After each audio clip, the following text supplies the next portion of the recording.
തിരുവനന്തപുരം കോർപ്പറേഷനിലെ ഒരു വിഭാഗം കൗൺസിലർമാർ തങ്ങൾ വിശ്വസിക്കുന്ന ഹിന്ദു ദൈവങ്ങളുടെ നാമത്തിൽ സത്യപ്രതിജ്ഞ ചെയ്തത് അസാധുവാക്കിക്കൊണ്ടുള്ള കേരള ഹൈക്കോടതിയുടെ സമീപകാല ഉത്തരവ് വലിയ രീതിയിലുള്ള രാഷ്ട്രീയ നിയമ സംവാദങ്ങൾക്കാണ് വഴി തുറന്നിരിക്കുന്നത്. 4 ആഴ്ചയ്ക്കകം ഇവർ ചട്ടപ്രകാരം വീണ്ടും സത്യപ്രതിജ്ഞ ചെയ്യണമെന്നാണ് കോടതി നിർദ്ദേശിച്ചിരിക്കുന്നത്. ദൈവനാമത്തില് സഗൗരവവും മാത്രമേ സത്യപ്രതിജ്ഞ ചെയ്യാവൂ എന്നും ചട്ടങ്ങളിൽ പ്രതിപാദിക്കുന്ന ദൈവം എന്ന പദത്തിന് വ്യക്തിഗത ദൈവങ്ങളുടെ പേരുകളിലേക്ക് വിപുലീകരണം നൽകാൻ കഴിയില്ലെന്നുമാണ് കോടതിയുടെ പ്രധാന നിരീക്ഷണം. എന്നാൽ ഈ വിധി പുറത്തു വന്നതിന് പിന്നാലെ 2006 ഇതേ ഹൈക്കോടതിയും പിന്നീട് രാജ്യത്തെ പരമോന്നത കോടതിയായ സുപ്രീം കോടതിയും എടുത്ത തികച്ചും വ്യത്യസ്തമായൊരു നിലപാട് ഉയർത്തിക്കാട്ടി സോഷ്യൽ മീഡിയയിലും രാഷ്ട്രീയ വൃത്തങ്ങളിലും വലിയ രീതിയിലുള്ള ചർച്ചകളും പ്രതിഷേധങ്ങളും ഉയർന്നു വരികയാണ്. ഒരേ വിഷയത്തിൽ 2 വ്യത്യസ്ത മതവിഭാഗങ്ങളിലെ ജനപ്രതിനിധികളോട് നിയമം 2 തരത്തിൽ എങ്ങനെ പെരുമാറുന്നു എന്ന ചോദ്യമാണ് പ്രധാനമായും ഇവിടെ ഉന്നയിക്കപ്പെടുന്നത്. തദ്ദേശ സ്വയംഭരണ സ്ഥാപനങ്ങളിലേക്ക് തിരഞ്ഞെടുക്കപ്പെട്ട ജനപ്രതിനിധികൾ ഔദ്യോഗികമായി ചുമതലയേൽക്കുന്നതിന് മുൻപ് നിശ്ചയിച്ച ചട്ടപ്രകാരം സത്യപ്രതിജ്ഞ ചെയ്യേണ്ടതുണ്ട്. തിരുവനന്തപുരം കോർപ്പറേഷനിലെ BJP കൗൺസിലർമാർ ഉൾപ്പെടെയുള്ള ചില ഹൈന്ദവ പ്രതിനിധികൾ തങ്ങൾ വിശ്വസിക്കുന്ന കൃഷ്ണൻ, ശിവൻ തുടങ്ങിയ ഹിന്ദു ദൈവങ്ങളുടെ നാമത്തിലാണ് സത്യപ്രതിജ്ഞ ചെയ്തത്.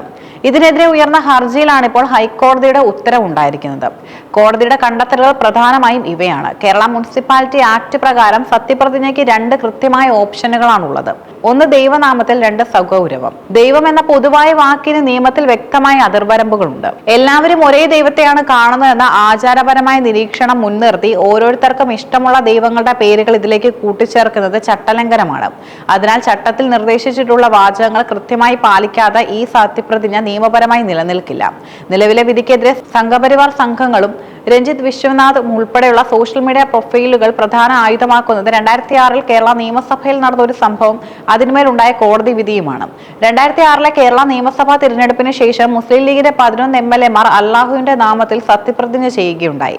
ഇത് ഭരണഘടനാ വിരുദ്ധമാണെന്ന്, ചട്ടങ്ങളിലെ ഗോഡ് അല്ലെങ്കിൽ ദൈവം എന്ന പദത്തിന് വിരുദ്ധമാണെന്നും കാണിച്ച് അന്ന് ഹൈക്കോടതിയിൽ ഹർജി സമർപ്പിക്കപ്പെട്ടു. ജനപ്രതിനിധികൾ വ്യക്തിപരമായ താല്പര്യങ്ങൾക്കപ്പുറം തങ്ങളുടെ മണ്ഡലത്തിലെ ജനങ്ങളെയാണ് പ്രതിനിധീകരിക്കുന്നത് എന്നതിനാൽ ഇത്തരം മാറ്റങ്ങൾ അനുവദിക്കരുതെന്നായിരുന്നു ഹർജിക്കാരന്റെ വാദം. എന്നാൽ അന്ന് ഹർജി തള്ളിക്കൊണ്ട് കേരള ഹൈക്കോടതി പുറപ്പെടുവിച്ച വിധി തികച്ചും വ്യത്യസ്തമായിരുന്നു. ഒരു ജനപ്രതിനിധി സത്യപ്രതിജ്ഞ ചെയ്യേണ്ടത് താൻ വിശ്വസിക്കുന്ന ദൈവത്തിന്റെ നാമത്തിലാണ്, അല്ലാതെ തന്റെ മണ്ഡലത്തിലെ വോട്ടർമാർ വിശ്വസിക്കുന്ന ദൈവത്തിന്റെ നാമത്തിലല്ല. ജനപ്രതിനിധി മണ്ഡലത്തിലെ പേരിലാണ് സത്യപ്രതിജ്ഞ ചെയ്യുന്നതെന്ന വാദം കോടതി തള്ളി. ഭരണഘടനയുടെ 3-ാം ഷെഡ്യൂളിൽ പറയുന്ന വാചകത്തിലെ ഗോഡ് എന്ന പദത്തിലെ മുസ്ലിങ്ങൾ ആരാധിക്കുന്ന ഏകദൈവമായ അള്ളാഹു എന്ന നാമം ഉൾപ്പെടുന്നു. അതിനാൽ അള്ളാഹുവിന്റെ നാമത്തിൽ പ്രതിജ്ഞ ചെയ്യുന്നത് ഭരണഘടനാ വിരുദ്ധമല്ല. ഈ വിധി ചോദ്യം ചെയ്ത് ഹർജിക്കാരൻ സുപ്രീം കോടതിയെ സമീപിച്ചെങ്കിലും ഹൈക്കോടതിയുടെ നിരീക്ഷണങ്ങൾ പൂർണ്ണമായും ശരിവെച്ചുകൊണ്ട് സുപ്രീം കോടതിയും ആ ഹർജി തള്ളുകയായിരുന്നു. 2006 സുപ്രീം കോടതി വരെ ശരിവെച്ച ഈ വിധിന്യായം നിലനിൽക്കെ ഇപ്പോൾ ഹിന്ദു ജനപ്രതിനിധികളുടെ കാര്യത്തിൽ ഹൈക്കോടതി എടുത്ത നിലപാട് ഇരട്ടത്താപ്പാണെന്നാണ് പ്രധാന ആക്ഷേപം. ഈ വിഷയത്തിൽ പ്രധാനമായും 3 ചോദ്യങ്ങളാണ് ചർച്ച ചെയ്യപ്പെടുന്നത്. ഭരണഘടനയിലെ ഗോഡ് എന്ന പദത്തിൽ അള്ളാഹു ഉൾപ്പെടുമെന്ന് കോടതി സമ്മതിക്കുമ്പോൾ എന്തുകൊണ്ട് ഹൈന്ദവ ദൈവങ്ങളായ കൃഷ്ണനോ ശിവനോ ഉൾപ്പെടുന്നില്ല എന്ന ചോദ്യമാണ് സംഘപരിവാർ അനുകൂലികൾ ഉയർത്തുന്നത്. സെമിറ്റിക് മതങ്ങളിലെ പോലെ ഏകദൈവ വിശ്വാസങ്ങൾ ഇല്ലാത്തത് കൊണ്ട് ഹിന്ദുക്കൾ ആരാധിക്കുന്ന വ്യത്യസ്ത മൂർത്തികൾ ദൈവം എന്ന പദത്തിന്റെ പരിധിയിൽ വരില്ലെന്ന തരത്തിലുള്ള വിവേചനപരമായ വ്യാഖ്യാനമാണോ ഇവിടെ നടന്നിരിക്കുന്നതെന്ന സംശയവും ഇവർ പ്രകടിപ്പിക്കുന്നു.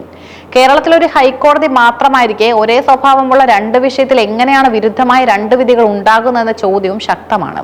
മുസ്ലിം ലീഗ് MLA-മാരുടെ കാര്യത്തിൽ വ്യക്തിപരമായ വിശ്വാസത്തിന് മുൻഗണന നൽകിയ കോടതി തദ്ദേശ കൗൺസിലർമാരുടെ കാര്യത്തിൽ ആ ആനുകൂല്യം നിഷേധിച്ചതിന് നിയമത്തിന് മുന്നിലെ തുല്യത ഉറപ്പു നൽകുന്ന ഭരണഘടനയുടെ 14-ാം അനുച്ഛേദനത്തിന്റെ ലംഘനമാണെന്നും ഇവർ വാദിക്കുന്നു. 2006 പരമോന്നത കോടതി വരെ അംഗീകരിച്ച ഒരു തത്വം അസാധുവാക്കാൻ തക്കവണ്ണം എന്തെങ്കിലും പുതിയ നിയമനിർമ്മാണമോ ഭരണഘടനാ ഭേദഗതിയോ ഈ കാലയളവിൽ ഉണ്ടായിട്ടുണ്ടോ എന്നും സോഷ്യൽ മീഡിയ കുറിപ്പുകൾ ചോദിക്കുന്നു. അങ്ങനെയൊന്നും ഇല്ലെങ്കിൽ രാഷ്ട്രീയം കക്ഷികളും മാറുമ്പോൾ കോടതികളുടെ വ്യാഖ്യാനങ്ങൾ മാറുന്നത് നീതിന്യായ വ്യവസ്ഥയുടെ വിശ്വസ്തതയെ ബാധിക്കുമെന്നാണ് ഇവരുടെ പക്ഷം. ഈ 2 വിധികളും തമ്മിൽ നിയമപരമായി ചില സൂക്ഷ്മ വ്യത്യാസങ്ങൾ ഉണ്ടെന്നും നിയമവിദഗ്ധർ ചൂണ്ടിക്കാണിക്കുന്നു. ഭരണഘടനയിലെ 3-ാം ഷെഡ്യൂൾ അനുസരിച്ചുള്ള നിയമസഭാ അംഗങ്ങളുടെ പ്രതിജ്ഞാചട്ടങ്ങളും കേരള മുനിസിപ്പാലിറ്റി ആക്ട് പ്രകാരമുള്ള തദ്ദേശ സ്ഥാപനങ്ങളിലെ ചട്ടങ്ങളും തമ്മിൽ വാക്കുകളിലും അവയുടെ ഘടനയിലും വ്യത്യാസങ്ങളുണ്ട്. പലപ്പോഴും തദ്ദേശ സ്വയംഭരണ ചട്ടങ്ങൾ കൂടുതൽ കർക്കശമായിട്ടാണ് എഴുതപ്പെട്ടിരിക്കുന്നത്. എങ്കിലും അടിസ്ഥാനപരമായി ദൈവനാമം എന്ന സങ്കല്പത്തെ വ്യാഖ്യാനിക്കുമ്പോൾ രാജ്യത്തെ പരമോന്നത കോടതി മുൻപ് നൽകിയിട്ടുള്ള മാർഗനിർദ്ദേശങ്ങൾക്ക് വിരുദ്ധമായി പ്രാദേശിക ചട്ടങ്ങളെ വ്യാഖ്യാനിക്കുന്നത് നിയമപരമായ സങ്കീർണതകൾ വർദ്ധിപ്പിക്കുന്നുമുണ്ട്.